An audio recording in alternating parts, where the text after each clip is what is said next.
pandangan Ustaz masa ini Anwar yang kita tengok di dalam kisah yang Tuhan Isa bin Maryam ini dia sanggup memihak kepada Israel, yang mana kita tahu Israel ini adalah Yahudi yang begitu zalim dan kejam terhadap umat Islam. Jadi nak minta komentar Ustaz apa?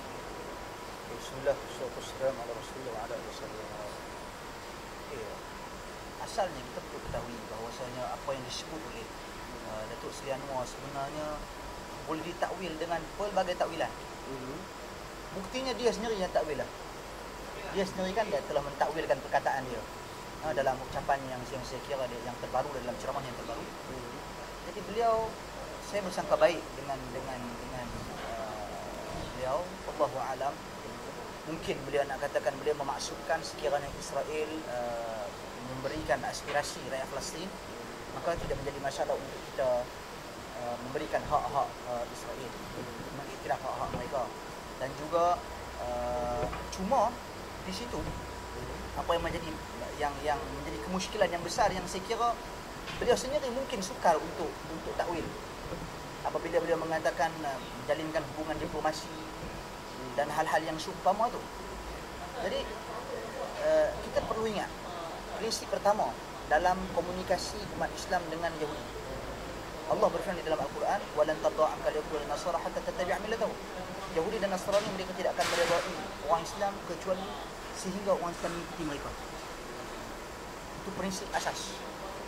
Okay.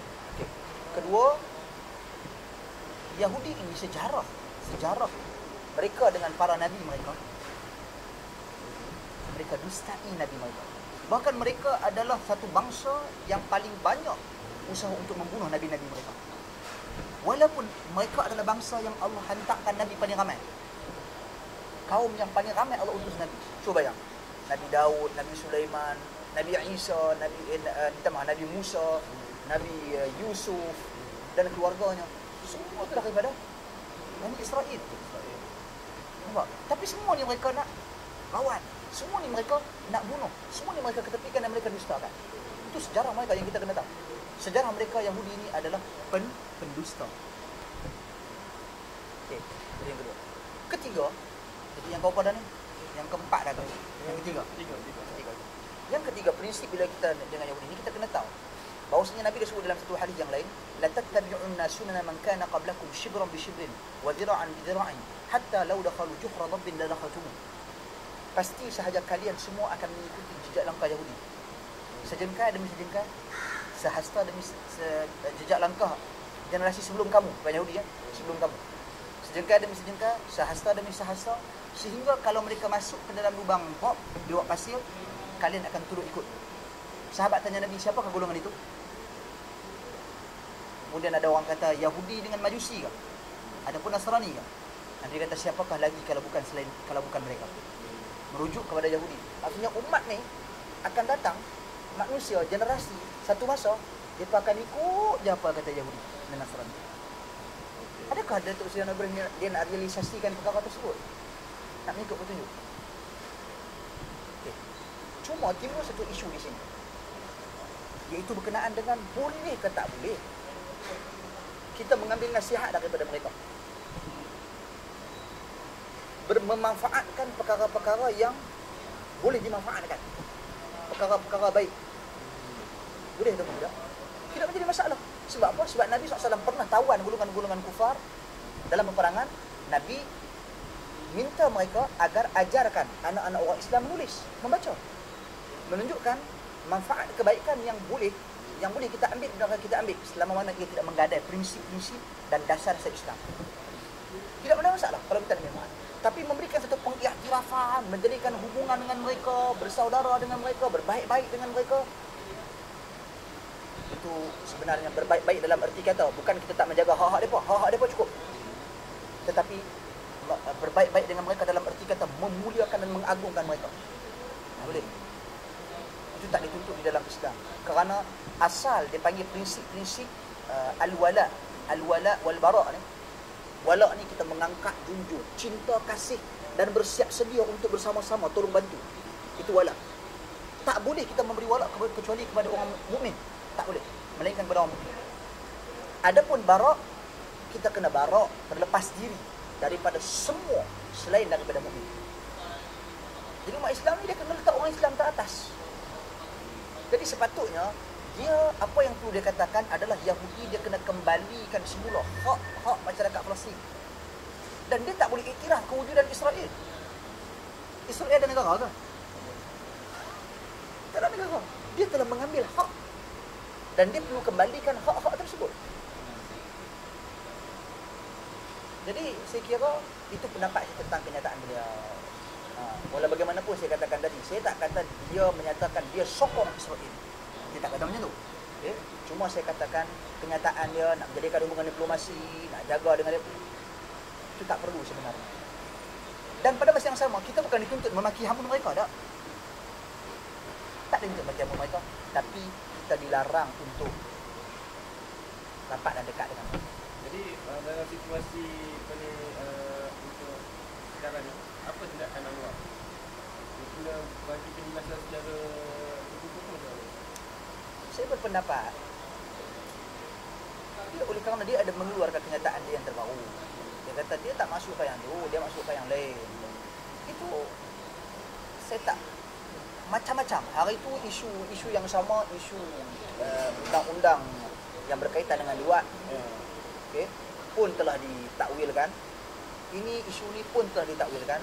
Saya kira nasihat saya lah kepada diri saya sendiri dan kepada semua masyarakat di luar sana, termasuk dia, termasuk sesiapa sahaja.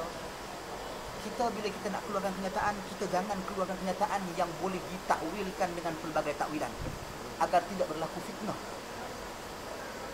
Kalau kita nak keluarkan kenyataan, keluar dalam keadaan menjaga kemaslahatan bersama semua sekali. Sebab kita tahu khususnya kenyataan orang yang macam dia, yang dilihat public figure, dilihat, didengari, dan dia kena lebih berhati-hati dalam mengungkap perkataan-perkataan dia. Dia tak boleh bumbang-bumbang ikut suka dia, lepas tu nak takwil. Dia kata, apa orang putih panggil tu? Thought after, apa dia panggil? Astaghfirullahaladzim. Dia mula berfikir selepas dia bercakap. Thought after thought. Mula fikir lepas cakap, baru nak fikir balik. Baru nak ini balik. Masa dia nak cakap, dia tak fikir. Pasal bukan berlaku sekali. Nanti berlaku berulang kali. Isu LGBT dulu. Isu bukan dia menyokong, bukan dia mengangkat jom kita jadi gay. Tidak. Dia tak sokong. Dia tak kata sokong. Cuma bila dia kata biarlah kepada mereka, bagi ruang kepada mereka untuk minta hak-hak mereka, itu tak boleh dalam Islam. Tidak ada hak untuk seseorang tu nak jadi gay, tidak ada hak untuk seseorang tu nak jadi lesbian. Tak boleh. Dalam Islam hukumnya tetap haram. Dia tak boleh berujar dengan hak asasi. Wallahu a'lam. Walaupun ada tu hak asasi, maksudnya tak boleh nak berhujah dengan kerana hukum kata haram tetap haram. Hukum haram. Jadi macam apa yang dikatakan oleh Anwar ni, adakah bagi kesan kepada PAS yang namanya berkaitan pada slogan membangun bersama Islam, kesan kepada PAS itu? Saya kira dia memberi kesan dan import yang sangat besar kepada PAS secara khususnya. Import dalam erti kata masyarakat awam akan melihat ataupun kita katakan akan mula menilai semula kredibiliti PAS itu sendiri. Akan nilai macam mana boleh kata macam ni, macam mana boleh sokong ataupun boleh berdiam diri ataupun boleh ni. Dan saya yakin dalam isu Israel ini Ustaz Harun Taib pun dah bersuara, pemuda PAS pun dah bersuara. Ini satu kenyataan yang sangat baik. Sebenarnya bukan bertujuan untuk nak jadikan isu ni isu politik untuk kepentingan, tapi ini adalah isu prinsip yang saya kira saya memuji apa yang dikatakan oleh Datuk Ustaz Harun Taib dan juga Ustaz Nasarudin dalam isu ini.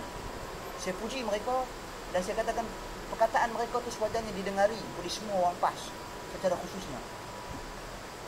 Yang mana dalam kenyataan tentang Yahudi ini, saya kira ini adalah isu prinsip. Semua kita sama. Walaupun berbeza ideologi politik, tapi ini adalah isu prinsip dan dasar.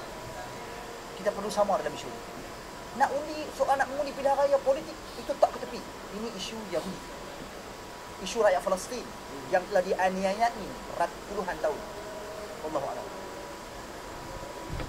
Azal. Cakap pasal kesan dia